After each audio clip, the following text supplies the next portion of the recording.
O caminho para um despertamento. Desperta tu que dormes, levanta-te de entre os mortos e Cristo te iluminará. Efésios 5:14. Uma curta história do Antigo Testamento apresenta-nos figurada e profeticamente o caminho para um despertamento. Certa mulher, das mulheres dos discípulos dos profetas, clamou a Eliseu dizendo: Meu marido, teu servo, morreu, e tu sabes que ele temia ao Senhor. É chegado o credor para levar meus 2 filhos para serem escravos. 2 de Reis 4:1. Era uma triste situação em que se encontrava essa viúva. Seu marido, um obreiro do reino de Deus, tinha morrido e agora ela não conseguia mais pagar as suas dívidas. Por isso, chegou o credor e queria levar seus 2 filhos como escravos. Isso era possível naquela época. 2 de Reis 4:2-7. Lemos o diálogo entre essa mulher e Eliseu. Eliseu lhe perguntou: Que te hei de fazer? Dize-me, o que é que tens em casa? Ela respondeu: Tua serva não tem nada em casa, senão uma botija de azeite. Então disse ele: Vai, pede emprestadas vasilhas a todos os teus vizinhos, vasilhas vazias, não poucas. Então entra e fecha a porta sobre ti e sobre teus filhos, e deita o teu azeite em todas aquelas vasilhas. Põe-a à parte a que estiver cheia. Partiu, pois, dele e fechou a porta sobre si e sobre os seus filhos. Estes lhes chegavam as vasilhas e ela as enchia. Cheias as vasilhas, disse ela a um dos filhos: Chega-me aqui mais uma vasilha. Mas ele respondeu: Não há mais vasilha nenhuma. E o azeite parou. Então foi ela e fez saber ao homem de Deus, e ele disse: Vai, vende o azeite, paga a tua dívida, tu e teus filhos vivei do resto. O texto do Novo Testamento, desperta tu que dormes, levanta-te de entre os mortos e Cristo te iluminará, diz 3 coisas. Em primeiro lugar, o poderoso chamado para o despertamento, que é atualmente mais necessário do que nunca. Desperta tu que dormes. Deus faz hoje passar esse chamado pelo mundo. Quando vemos o que acontece atualmente no Oriente Médio, esses são os chamados de Deus aos corações dos homens. Toda a situação lá se assemelha a um barril de pólvora que tem que incendiar-se se Deus não intervir. Mas esse é o chamado a nós: desperta, desperta tu que dormes, Jesus vem. Quem lê os jornais e ouve as notícias, esse sabe do que se trata. Em segundo lugar, esse texto nos é apresentada a situação dos que dormem espiritualmente. Levanta-te dentre os mortos.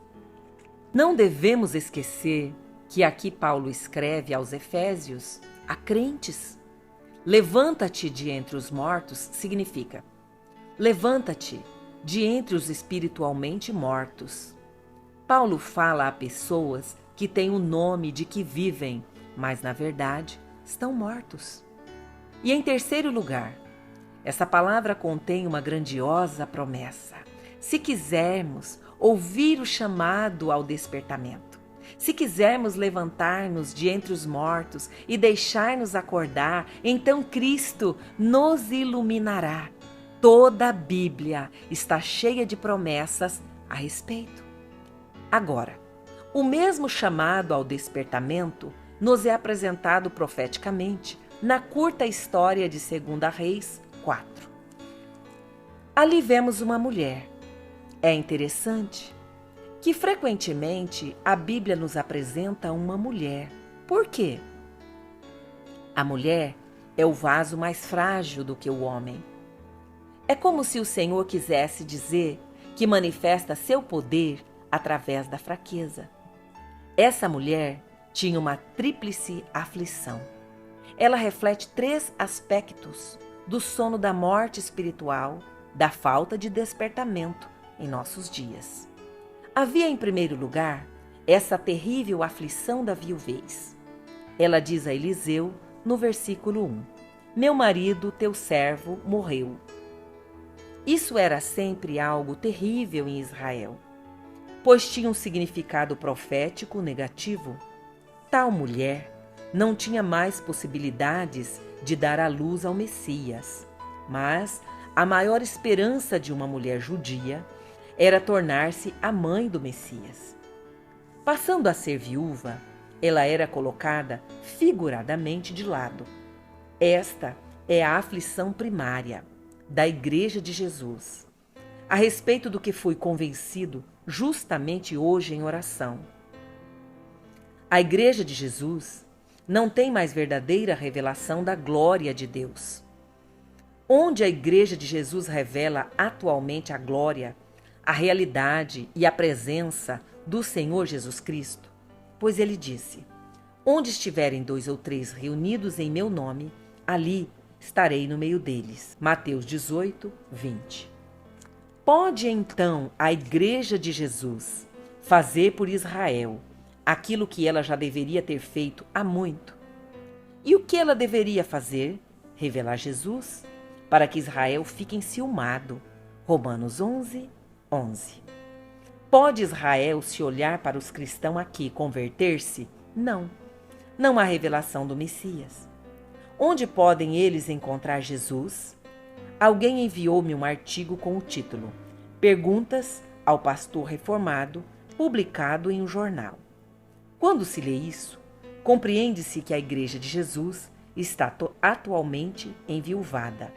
Entre outros, dizia-se: parece-me que uma das mais importantes questões para os cristãos é o equilíbrio entre a fé e o conhecimento. Sei que muitos cristãos vivem e pensam em mão dupla. Quando eles logo leem artigos ou ouvem reportagens sobre viagens ao espaço, então existe para eles somente o espaço frio, inimigo da vida, um vácuo, um vazio mortal. Mas, na igreja, eles cantam de um céu habitado por multidões de anjos e falecidos bem-aventurados. A longo prazo, essa duplicidade dos cristãos não poderá ser mantida.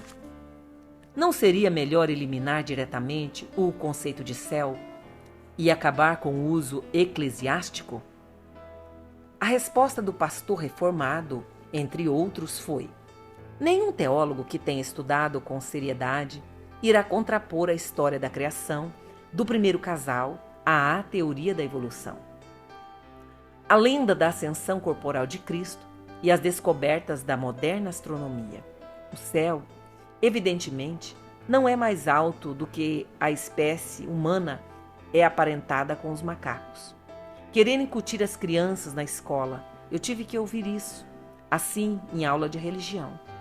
Que simplesmente temos que crer que a Terra foi criada em 6 dias é pura bobagem. Até aqui, esse pastor, a Igreja de Jesus está atualmente enviuvada e Deus revela-se em Israel.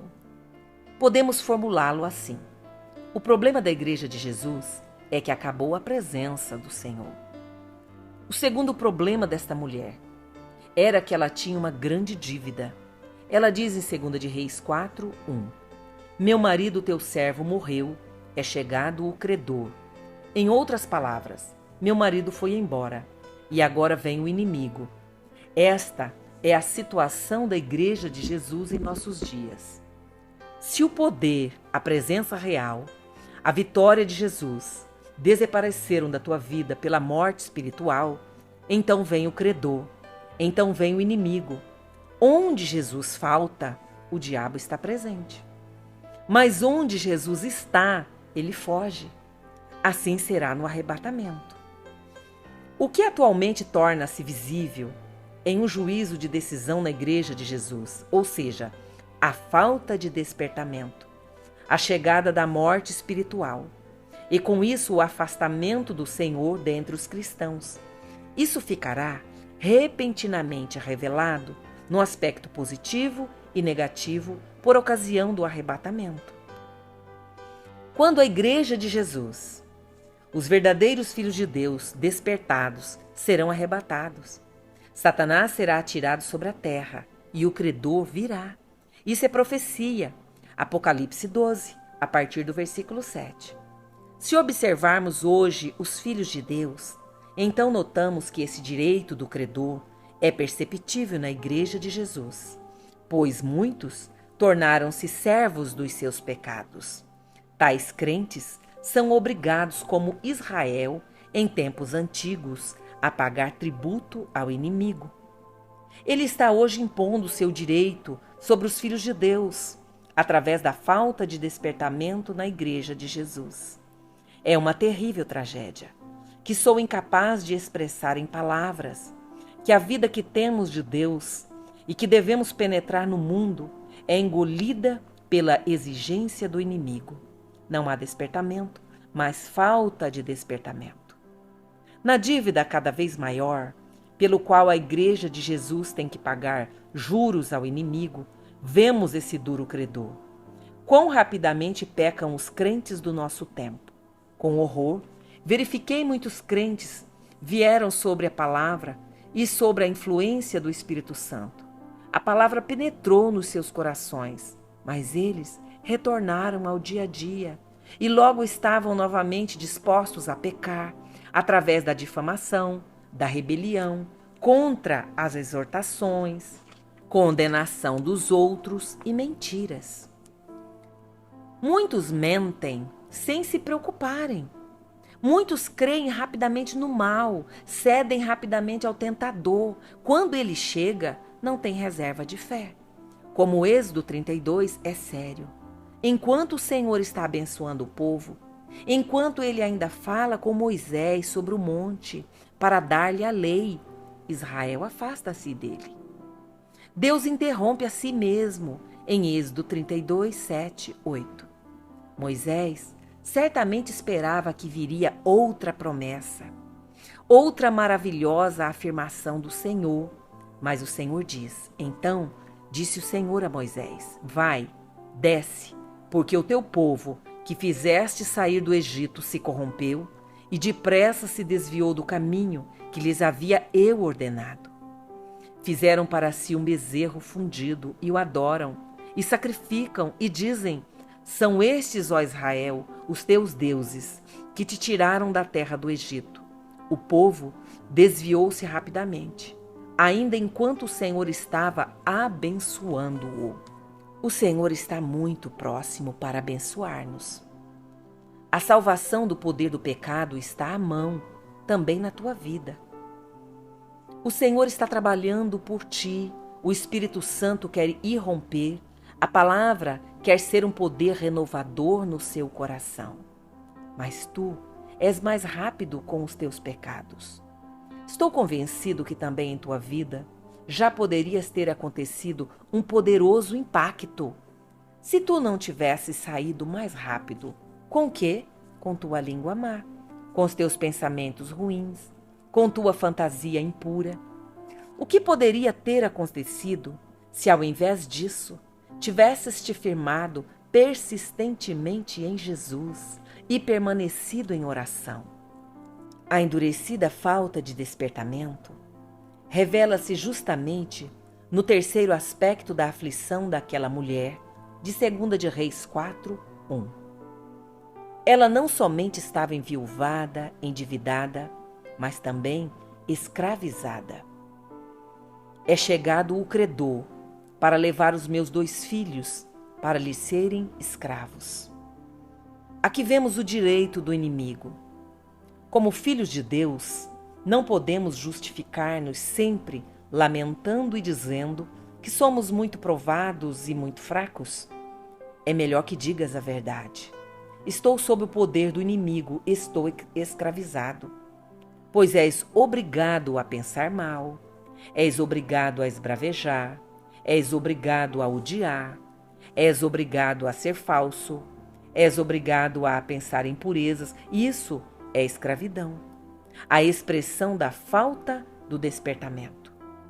Mas sou indescritivelmente grato a Deus, porque aqui eu não preciso colocar um ponto final.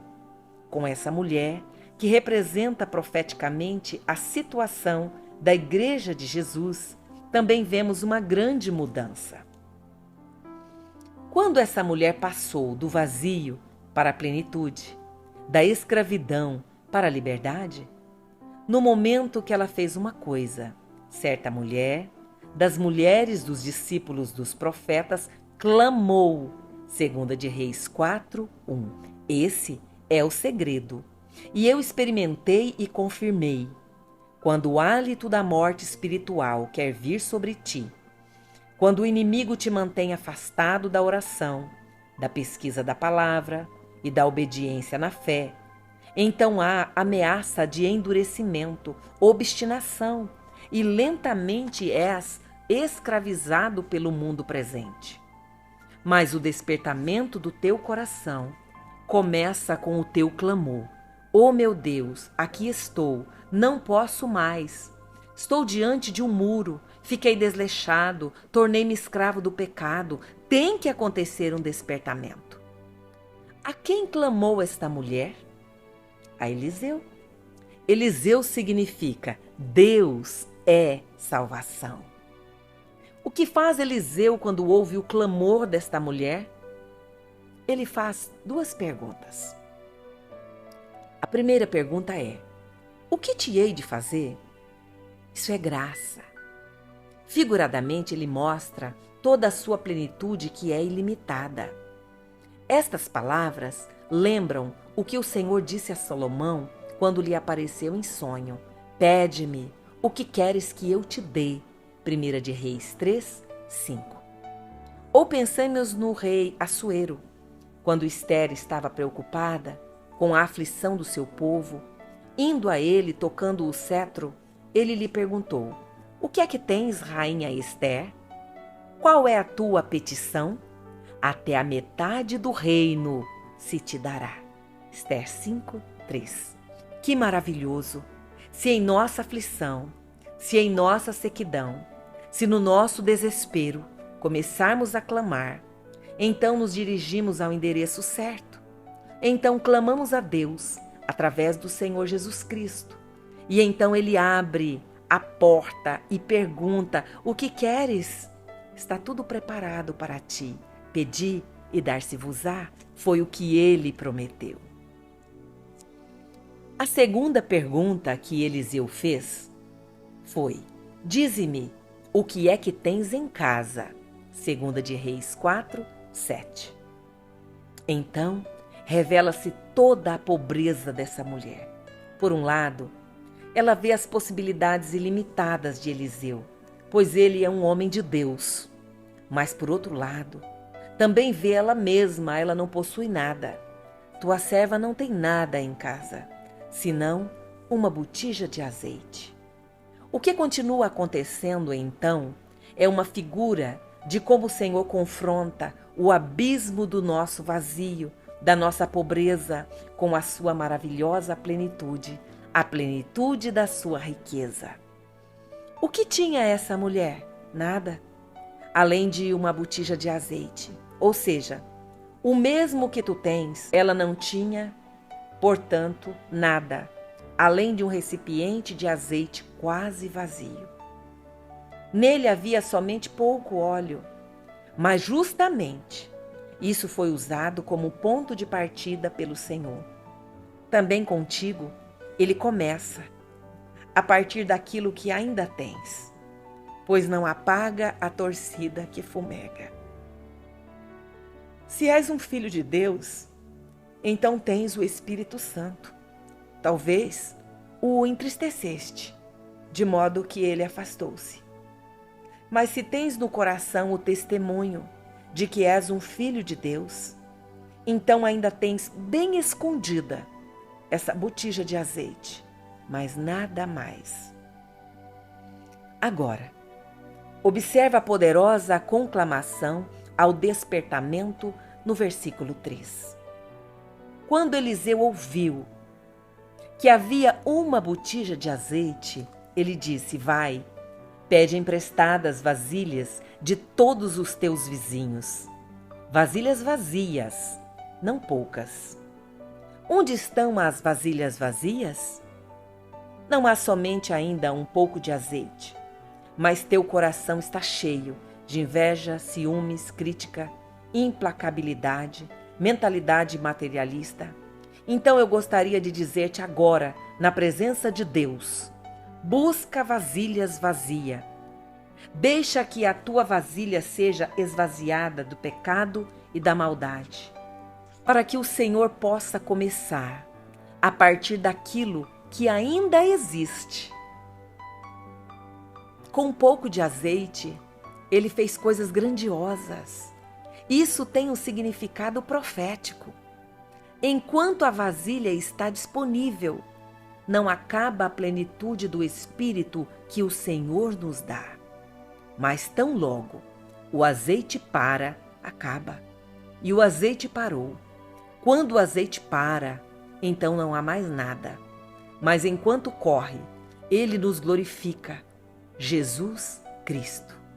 Eliseu dá uma ordem bem clara a esta mulher. Ele não somente lhe diz que deve buscar muitas vasilhas vazias, mas ele dá uma ordem quádrupla. Entra, é um princípio. Fecha a porta, é a continuação. Sobre os teus filhos, a terceira coisa. Deita o azeite, é a quarta parte. Entra significa entra na presença de Deus. Tendo, pois, irmãos, intrepidez para entrar no Santo dos Santos, pelo sangue de Jesus, aproximemo-nos. Hebreus 10, 19, 22. Fecha a porta, contém a exortação. Decide-te agora, neste momento, a resistir a todas as influências do credor, do diabo, com os teus filhos, isto é, em harmonia interior, com todos os teus. Deita o teu azeite, significa toma posse agora na fé, na plenitude do Espírito Santo. O azeite parado, mas existente, repentinamente foi multiplicado enquanto havia vazias. O azeite, o Espírito Santo, está em teu coração, mas bem escondido.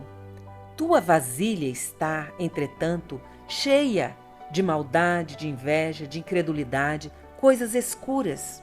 Por isso, não acontece nada. Por isso, ele não irrompe. Jesus não é glorificado enquanto a tua vasilha não for esvaziada desses pecados. Notavelmente, essa mulher precisa ir aos seus vizinhos. Frequentemente, é necessário escrever uma carta, manter um diálogo, pedir perdão, para que a vasilha fique vazia. Aí acontece então com essa mulher o momento da crise, mas que se transforma para o bem quando ela obedece. Está escrito claramente no versículo 5. Partiu, pois, dele, fechou a porta sobre si, sobre os teus filhos, estes lhe chegavam as vasilhas e ela as enchia. Então veio o despertamento. Quando lemos na Bíblia sobre despertamento, ele sempre veio, quando os crentes novamente obedeceram à palavra de Deus. Quando não somente permaneceram conhecedores da Escritura, mas aceitaram a Escritura. Pensemos, por exemplo, no rei Josias e em Esdras.